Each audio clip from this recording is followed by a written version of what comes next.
ಈಗ ನಾವು ಗಮನಿಸಿದ್ವಲ್ಲ, ಒಂದು ಸಾಕ್ಷ್ಯನಾಶದ ವಿಚಾರ, ಕೊಲೆಯ ವಿಚಾರ, ಮತ್ತೊಂದು ಕಡೆ ಉದ್ದೇಶಪೂರ್ವಕವಾಗಿ ಕೊಲೆ ಮಾಡಬೇಕು ಅನ್ನುವಂತಹ ವಿಚಾರ, ಕಿಡ್ನಾಪ್ ಮಾಡಿದಂತಹ ವಿಚಾರ, ಇವೆಲ್ಲವನ್ನ ಇಟ್ಟುಕೊಂಡು ಇಲ್ಲಿ ಕಿಡ್ನಾಪ್ ಅಂದ್ರೆ ಯಾವ ರೀತಿ ಆಗಿರುತ್ತೆ, ಒತ್ತಡವನ್ನ ಹೇರಿ ಅವರನ್ನ ಕರ್ಕೊಂಡು ಬಂದಿದ್ದಾರಾ ಅಂತ ಹೇಳಿದ್ರೆ ಖಂಡಿತ ಇಲ್ಲ.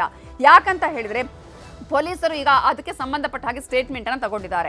ಒಂದ್ ಕಡೆ ಅವರ ತಂದೆ ಕಾಶಿನಾಥ್ ಅವರ ಸ್ಟೇಟ್ಮೆಂಟ್ ಅನ್ನ ಪಡ್ಕೊಂಡಿದ್ದಾರೆ, ಮತ್ತೊಂದು ಕಡೆ ಅವ್ರು ಬರುವಂತಹ ಸಂದರ್ಭದಲ್ಲಿ ಒಂದು ಕಡೆ ಬಾರ್ಗೆ ಹೋಗಿರ್ತಾರೆ, ಆ ಬಾರ್ ಕ್ಯಾಶಿಯರ್ನ ಸ್ಟೇಟ್ಮೆಂಟ್ ಅನ್ನ ತಗೋತಾರೆ.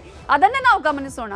ಇಲ್ಲಿ ಕಾಶಿನಾಥ್ ಅವರೇ ಹೇಳ್ತಾರೆ, ನನ್ನ ಮಗ ಫ್ರೆಂಡ್ಸ್ ಜೊತೆ ಊಟಕ್ಕೆ ಹೋಗ್ತೀನಿ ಅಂತ ಹೇಳಿ ಹೋದವನು ಸಂಜೆ ಬರ್ತೀನಿ ಅಂತ ಹೇಳಿ ಹೋಗಿದ್ದಾನೆ ಅನ್ನೋದನ್ನ ಅವ್ರು ಮೆನ್ಷನ್ ಮಾಡ್ತಾರೆ. ಹಾಗಾದ್ರೆ ಇಲ್ಲಿ ಕಿಡ್ನಾಪ್ ಹೇಗಾಗತ್ತೆ?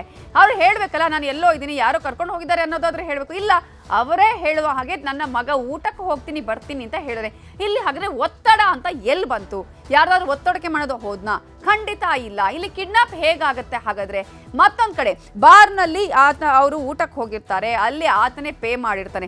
ಆಗ ಕ್ಯಾಶಿಯರ್ ಹೇಳ್ತಾರೆ, ಯಾರು ಅನ್ನೋದೇ ಗೊತ್ತಿರೋದಿಲ್ಲ, ರೇಣುಕಾಸ್ವಾಮಿ ಅನ್ನೋಂಥ ಒಬ್ಬ ವ್ಯಕ್ತಿಯ ಯಾರು ಅನ್ನೋದೇ ಬಾರ್ ಕ್ಯಾಶಿಯರ್ಗೆ ಗೊತ್ತಿರೋದಿಲ್ಲ. ಅಲ್ಲಿ ಹಣವನ್ನ ಒತ್ತಾಯಪೂರ್ವಕವಾಗಿ ಕೊಡಿಸಲಾಯ್ತಾ ಅನ್ನೋದ್ರ ಬಗ್ಗೆ ಪೊಲೀಸರು ಅಲ್ಲಿ ಒಂದಷ್ಟು ಸ್ಟೇಟ್ಮೆಂಟ್ ಅನ್ನ ತೆಗೆದುಕೊಳ್ತಾರೆ, ಜೊತೆಗೆ ಅಲ್ಲಿನ CCTV ಫುಟೇಜ್ಗಳನ್ನು ತೆಗೆದುಕೊಳ್ತಾರೆ. ಹಾಗಾದ್ರೆ ಇಲ್ಲಿ ಒತ್ತಡ ಎಲ್ಲಿ ಬಂತು? ಒತ್ತಾಯಪೂರ್ವಕವಾಗಿ ಕರ್ಕೊಂಡು ಬಂದ್ರೆ, ಒತ್ತಡವನ್ನ ಹೇರಿ ಕರ್ಕೊಂಡು ಬಂದ್ರೆ ಇಲ್ಲಿ ಕಿಡ್ನಾಪ್ ಅಂತ ಆಗತ್ತೆ. ಇಲ್ಲಿ ಕಿಡ್ನಾಪ್ ಆದಂತಹ ಅಂಶಗಳೇ ಇಲ್ಲ ಅನ್ನೋದನ್ನ ಕೂಡ ಈಗ ಮೆನ್ಷನ್ ಮಾಡ್ತಾ ಇದ್ದಾರೆ CV ನಾಗೇಶ್ ಅವರು. ಜೊತೆಗೆ ಈಗಾಗಲೇ ಪೊಲೀಸರು FIR ಅಲ್ಲಿ ಯಾವ್ಯಾವ ಸೆಕ್ಷನ್ಗಳನ್ನ ಹಾಕಿದಾರಲ್ಲ, ಆ ಸೆಕ್ಷನ್ಗಳ ಮೇಲೆ ಕೂಡ ಈಗಾಗಲೇ ವಾದವನ್ನ ಮಂಡನೆ ಮಾಡ್ತಿದ್ದಾರೆ. ಕೊಲೆ ಆಗಿರ್ಬೋದು, ಕಿಡ್ನಾಪ್ ಆಗಿರ್ಬೋದು, ಅದರ ಜೊತೆಗೆ ಈಗಾಗಲೇ ಈ ಒಂದು ಪ್ರಕರಣದಲ್ಲಿ ಸಾಕ್ಷ್ಯನಾಶ ಮಾಡಿರುವಂತಹ ವಿಚಾರ ಹೇಗಾಗತ್ತೆ ಸಾಕ್ಷ್ಯನಾಶ ಅನ್ನೋದನ್ನ ಕೇಳ್ತಾ ಇದ್ದಾರೆ CV ನಾಗೇಶ್ ಅವರು. ಕಾರಣ ಈಗಾಗಲೇ ಒಂದ್ ಕಡೆಯಿಂದ ಇನ್ನೊಂದ್ ಕಡೆಗೆ ಬಾಡಿ ಶಿಫ್ಟ್ ಮಾಡಿದ್ದಾರೆ, ಎಲ್ಲೂ ಕೂಡ ಸುಟ್ಟಿಲ್ಲ ಇವರು, ಆ ಬಾಡಿನೇ ನಾಶ ಮಾಡಿಲ್ಲ ಅನ್ನೋದನ್ನ ಹೇಳುವಂತಹ ಪ್ರಯತ್ನ ಮಾಡ್ತಾ ಇದ್ದಾರೆ. ಹಾಗಾಗಿ ಇಲ್ಲಿ ಸಾಕ್ಷ್ಯನಾಶ ಆಗಿಲ್ಲ. ಇನ್ನು ಈ ವಿಚಾರದಲ್ಲಿ 10/6/2024 ಕೆಲವರು ಸರೆಂಡರ್ ಆಗ್ತಾರೆ. A4, A15, A16, A17 ಅಂದ್ರೆ ಈ ಎಲ್ಲ ಆರೋಪಿಗಳು ಸರೆಂಡರ್ ಆಗ್ತಾರೆ. ಅವರೇ ಬಂದು ವಾಲಂಟರಿಯಾಗಿ ಬಂದು ಸ್ಟೇಟ್ಮೆಂಟ್ ಕೂಡ ಕೊಡ್ತಾರೆ. ಸರೆಂಡರ್ ಆದ 4 ಆರೋಪಿಗಳ ಸ್ವ ಇಚ್ಛಾ ಹೇಳಿಕೆಯನ್ನ ಕೂಡ CV ನಾಗೇಶ್ ಆಗ ಓದ್ತಾರೆ, ಏನೇನು ಹೇಳಿಕೆಗಳನ್ನ ಅವರು ಕೊಟ್ಟಿದ್ದಾರೆ ಅಂತ ಹೇಳಿ. ಆದ್ರೆ ಆರೋಪಿ 4ರ ಹೇಳಿಕೆ 10ನೇ ತಾರೀಕು ದಾಖಲು ಮಾಡಲಾಗಿದೆ. ಈಗ ಅವತ್ತೇ ಗೊತ್ತಾಗಿದೆ, 8ನೇ ತಾರೀಕು ಆಗಿರೋದು, 9ನೇ ತಾರೀಕು ಪೊಲೀಸರಿಗೆ ಮಾಹಿತಿ ಇತ್ತು ಈ ತರ ಆಗಿದೆ ಅಂತ. ಅದರಲ್ಲೂ ಕೂಡ ಅಸಹಜ ಸಾವು ಅಂತ ಹೇಳಿ ಎಲ್ಲೂ ದಾಖಲಿಸಿಕೊಳ್ಳಲಿಲ್ಲ ಪೊಲೀಸರು, ಕೊಲೆ ಅಂತ ಹೇಳಿ ಅಲ್ಲಿ ದಾಖಲಿಸಿಕೊಳ್ತಾರೆ. ಅದರ ಉದ್ದೇಶ ಏನು ಅನ್ನೋದನ್ನ ಕೂಡ ಕೇಳ್ತಾ ಇದ್ದಾರೆ. ಇನ್ನು 10ನೇ ತಾರೀಕು ಈಗ ಆರೋಪಿ 4ರ ಹೇಳಿಕೆಯನ್ನ ದಾಖಲು ಮಾಡ್ಕೊಂಡಿದ್ದಾರೆ. ಅವತ್ತೇ ಪೊಲೀಸರಿಗೆ ಗೊತ್ತಾಗಿದೆ, ಆದ್ರೆ ಘಟನಾ ಸ್ಥಳ ಎಲ್ಲಿ ಅನ್ನೋದು ಗೊತ್ತಾಗಿದೆ. ಆದ್ರೆ ಇವರು ಹೋಗಿದ್ದು ಯಾವಾಗ? 12ನೇ ತಾರೀಕು. 10ನೇ ತಾರೀಕಿನಂದು ಸ್ಟೇಟ್ಮೆಂಟ್ ಅನ್ನು ದಾಖಲಿಸಿಕೊಂಡು 9ನೇ ತಾರೀಕೆ ಇವರಿಗೆ ವಿಚಾರಗಳು ಗೊತ್ತಾದ್ರೂ ಕೂಡ ಹೋಗಿದ್ದು ಜೂನ್ 12ನೇ ತಾರೀಕು.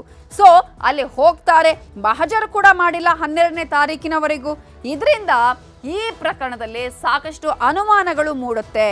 ಈಗಾಗಲೇ ಸೀನ್ ಆಫ್ ಕ್ರೈಮ್ನ ಫೋಟೋ ಹಾಗೂ ವಿಡಿಯೋಗಳನ್ನ PSI ವಿನಯ್ ಆರೋಪಿಗೆ ಕಳುಹಿಸಿದ್ದಾರೆ ಅನ್ನೋದನ್ನ ಕೂಡ ಅವ್ರು ಮೆನ್ಷನ್ ಮಾಡ್ತಾ ಇದ್ದಾರೆ.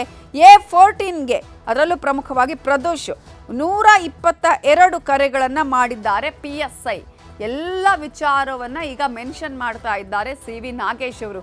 ಏನಾಯ್ತು, ಆ ಪ್ರಕರಣ ಯಾವ ರೀತಿ ಆಯಿತು? ಮೊದಲನೇದಾಗಿ ಈಗ ಇಲ್ಲಿ ಏನ್ ಬೇಕಾಗಿದೆ, ಇದು ಬೇಲೆಬಲ್ ಅನ್ನೋದನ್ನ ಬೇಕಾಗುತ್ತೆ ಇಲ್ಲಿ. ಅಂದ್ರೆ ಜಾಮೀನು ಕೊಡುವಂತಹ ಪ್ರಕರಣಗಳು ಇಲ್ಲಿ.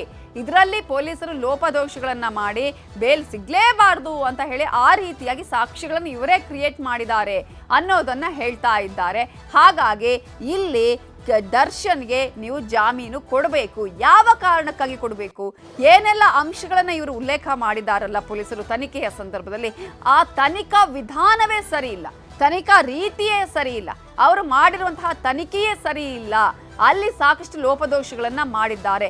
ಇದರಿಂದ ಈ ಪ್ರಕರಣದಲ್ಲಿ ಸಾಕಷ್ಟು ಅನುಮಾನಗಳು ಮೂಡತ್ತೆ ಅಂತ ಹೇಳಿ CV ನಾಗೇಶ್ ಅವರು ವಾದವನ್ನ ಮಂಡನೆ ಮಾಡ್ತಾ ಇದ್ದಾರೆ.